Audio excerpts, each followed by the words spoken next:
Hey everybody, come into my office. Pull up a chair, sit down.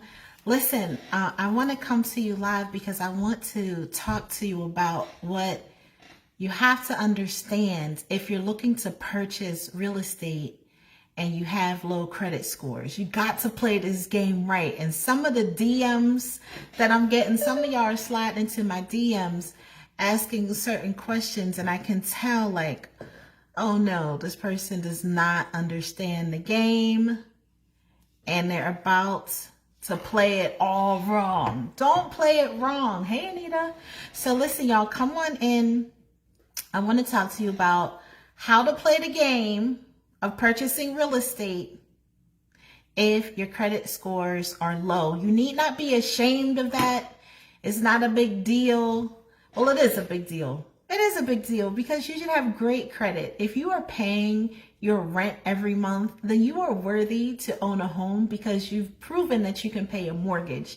And those 3 scores can keep you out of being able to be a homeowner, and I don't want that to happen to you. So it's super important that you understand this game. So before I get started, let me at least introduce myself to those of you who may not know me, because you might say, well, how is this lady qualified to tell us what to do? So as you can see, my name is Joelle Terranova, and I am a realtor. I am a business owner. I own a company called Get House Ready.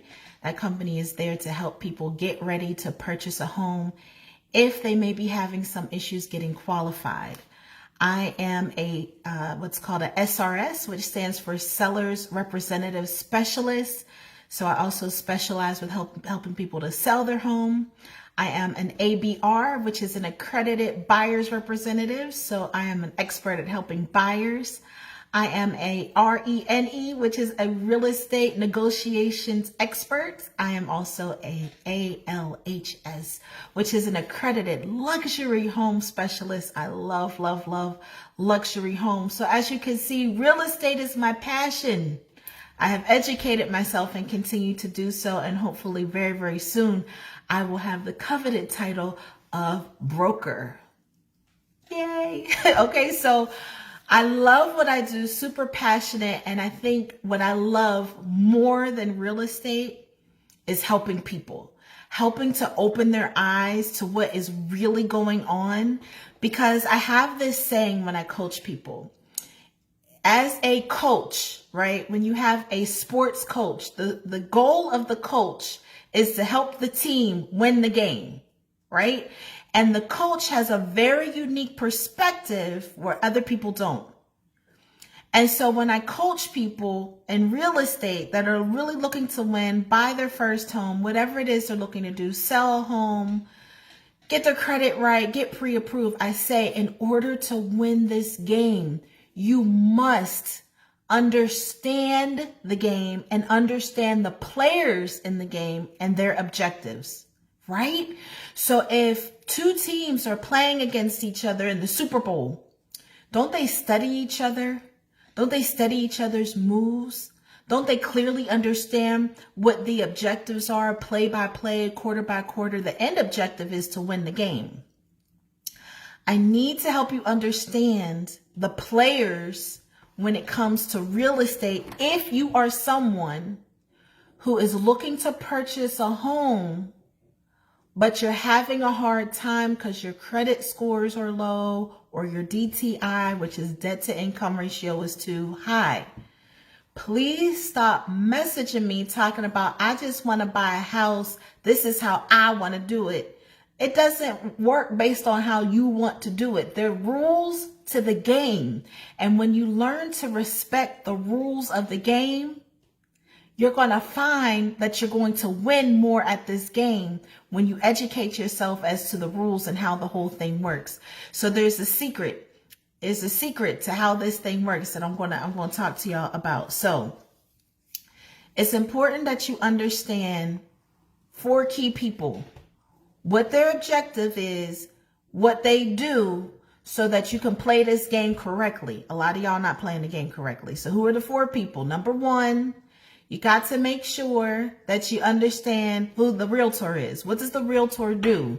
The realtor is there to negotiate your contracts, help you find a home, negotiate a contract that's going to work for you so that you can get the yes on the home that you love.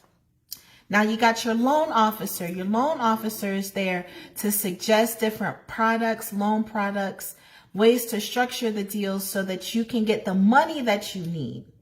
And I think pretty much we all understand who those two people are. But there's two more entities and individuals that I notice a lot of people don't pay attention to. They really don't know who they are, what their job is, and what their objective is.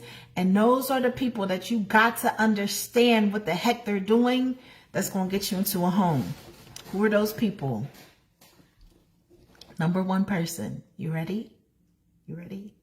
Number one person you need to understand who is who and what is the underwriter.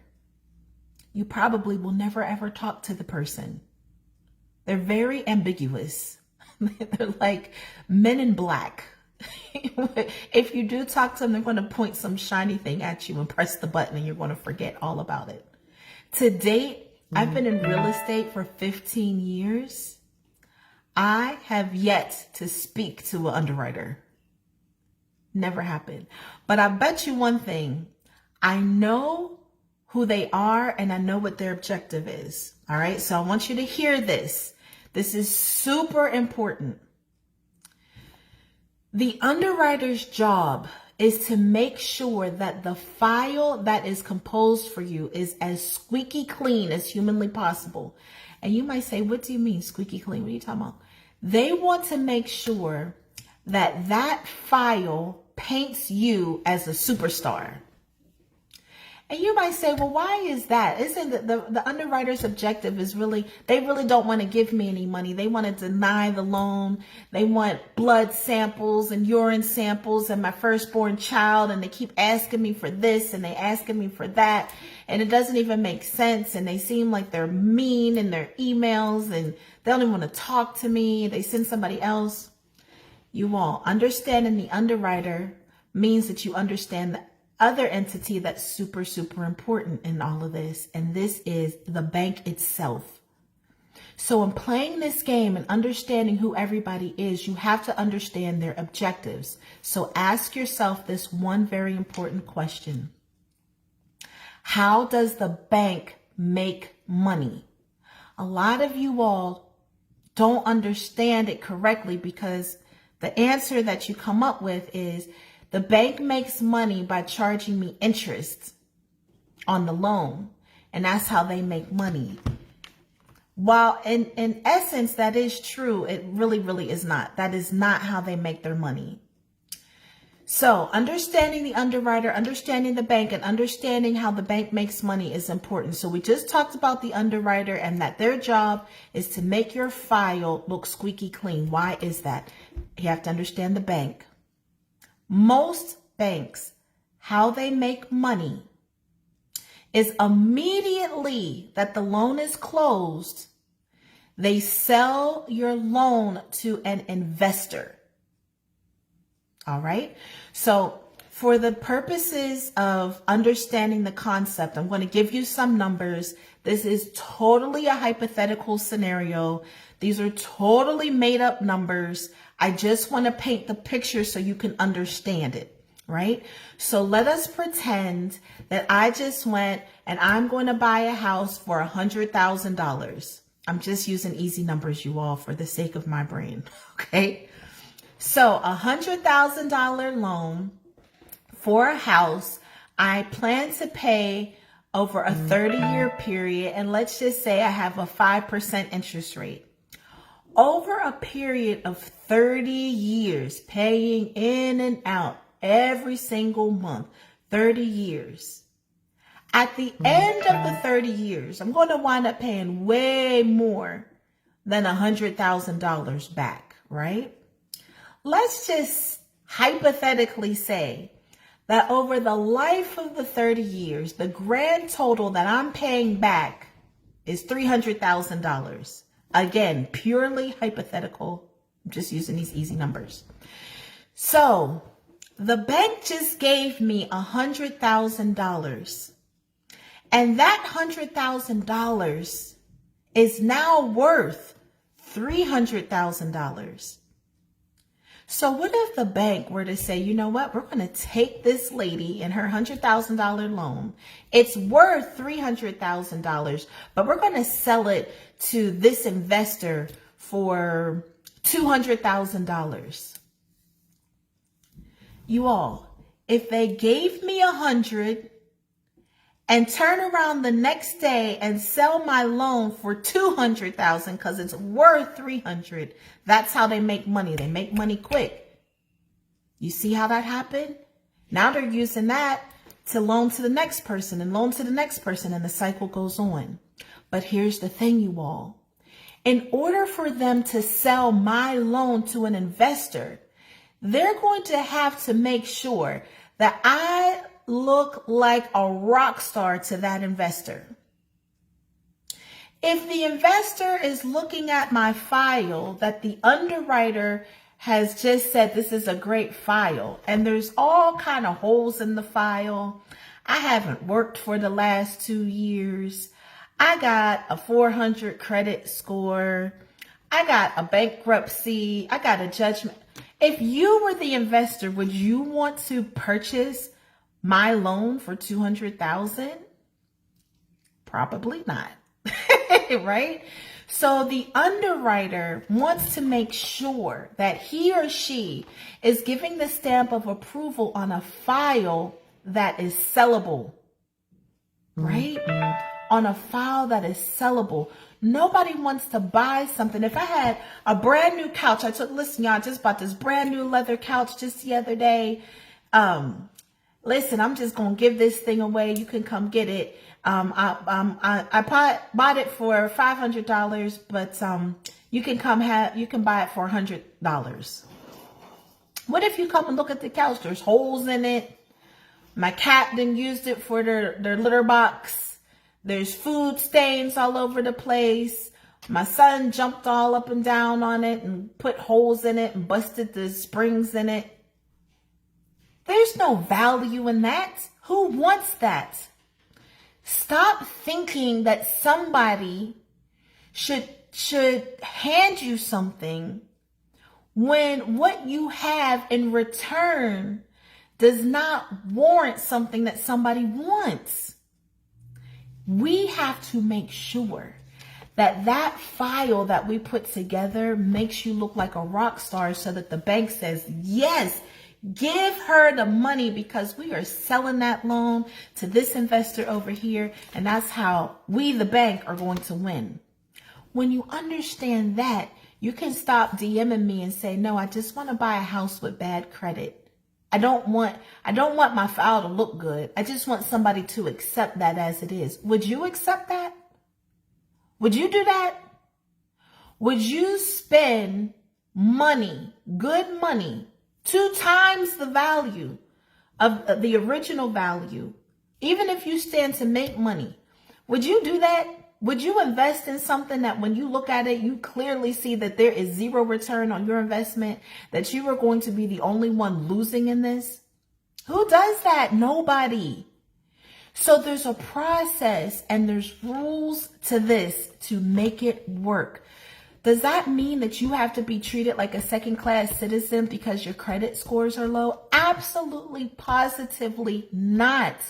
But you need to have a team that knows how to put everything together so that when your file is presented to the underwriter, to the bank, they can say, absolutely, we can sell this loan to an investor, so that the bank makes money, you get what you want, and your investor, the investor that purchases that, feels super confident that you're going to repay the loan. Let me tell y'all, over 15 years, I've met some pretty amazing people that have some low scores.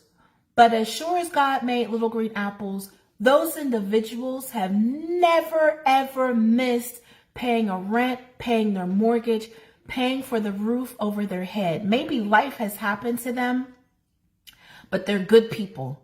And those are the individuals that I'm looking to help. Good people that have income, that know I am not going to miss paying for the roof over my head because I'm responsible. But maybe life has happened and things went on your credit report that made that score come down. There's a secret to navigating that, you all. There's a secret to navigating that. And the first part is just understanding who everybody is, what their objective is, and what they're looking for from you so that they can make this happen. The banks want to give you money. They are not looking to deny you. They need to see that you are, or you have the ability, to have a sellable loan. And that's for individuals like myself, the realtor, the loan officer who understands all of that, can put that file together and help you. I hope this little tidbit has helped you in some way to start to understand better the game. I'm going to put a link in the description of the Go Live, like I always do, that explains to you further how we help individuals navigate so that we can present a sellable and honorable, a noteworthy file that any investor would be happy to purchase so that the bank can say yes to you. You all don't enter into this naive. Don't enter into stuff just wanting somebody to hand you something. It just simply does not work that way. But if you have the right team and you're able to put together the correct file, you will be able to win in the game of real estate. I appreciate that you have watched. Please click the link, watch my short video to see how it is that we can help you or help your loved ones get to the other side. I'm happy to get on the phone with you. Let's just talk about your situation because everybody is different. Not everybody's circumstance is exactly the same. And so the plan on getting your file just right takes a little bit of strategy, but it can be accomplished. It has been my absolute pleasure to be accomplishing this for individuals for the last 15 years. I wouldn't have it any other way. So I'm glad I got a chance to pop on, talk to you all. If you have questions, have comments, put it right here. Put it in the Go Live. I'm sure other people would love to hear what your questions or comments may be. I'm happy to answer them. Feel free to get in my DM. There is no bad question that you can ask. No stupid question you can ask. But you have to be open to learning and understanding the process so that you can become an expert in the game as well. I hope you all have a great and amazing day. I'm on my way out to show some houses and get some work done. I look forward to talking to each and every one of you very, very soon.